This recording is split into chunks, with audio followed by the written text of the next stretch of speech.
Hi, this is Tim of the 1916 Company. Welcome and thanks for logging on. If you love this watch, email me, Team Mosso at thewatchbox.com. That's still my email address. It's in the description below. Your purchase and pricing email question line for buying this or any watch you see on any of our platforms. Reach out to me for pricing. I am T Mosso at thewatchbox.com. Today we're discussing the Gerald Genta Arena Bi-Retro Sport, a standout from the company during its 2000s era. The watch is one of the sportiest Gentas. It is loomed, it is automatic, it is full titanium, and it is 100 meters water resistant. It's also large. At 45 millimeters in diameter, it's 13.2 millimeters thick from lug tip to lug tip, just the case. It is 54.4 millimeters if you add the end links to the bracelet. The total distance across the wrist is a beefy 59 millimeters with a 22 millimeter spacing between the lugs. Now we're going to put the watch on my wrist, which is 16 centimeters in circumference, and you can see it is quite large. Actually, I could wear this. I believe because of the curvature of the lugs, and it's really down to the curvature, that the watch looks good, and it's down to the fact that it's made mostly of titanium and sapphire. That's what's to credit for the light feel of the watch on the wrist. It's also surprisingly flat at just 13.2 with a sloped and domed bezel. It will actually fit underneath the cuff. Let's zoom out a little bit more.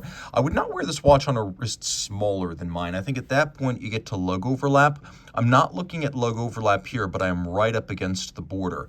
Down the barrel, you can see again, I'm right out to the edge, but not quite over it. So 16 centimeter circumference wrist or larger. Being all titanium, it is super light and wieldy on the wrist, very comfortable.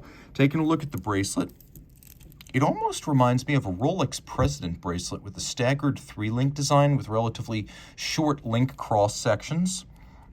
And you can see that we have removable links that are fixed by screws on each side of the clasp, which is a double deployant with sequential close, so one side closes first. The Gerald Genta logo, twin triggers, so you must press both of them to release the clasp. One is not enough. It's a very secure arrangement for a sports watch.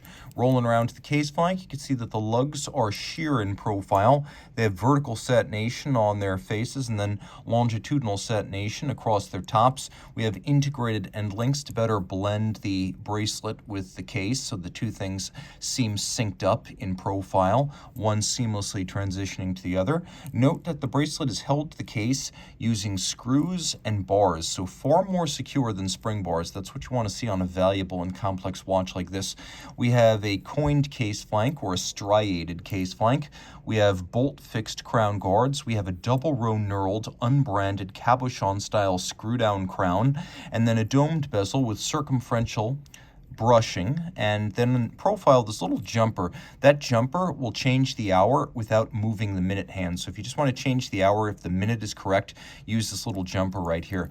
Now the watch is incredibly elaborate on the dial side. There's 2 retrogrades, center seconds, and a jump hour. We're going to show you something that's really cool right now, which is that all of this is luminescent. There is a smoked sapphire over the jump hour so that when the next hour jumps into position, you could see it has already been activated by the light. It is pre-loomed. And as you can see, both the retrograding minutes and the jumping hours are luminescent. So this watch is really cool on that basis. It also has an array of colors: black, yellow, red, white. It's super cool to look at, and it retains the underlying features of the Girard-Perregaux movement that underpins this GG77 caliber. It is actually a 7723 in this watch. So you have hacking seconds. Notice how I'm able to stop? And then I also have a quick set for the retrograding date mechanism, which is actually double-sided and quite cool.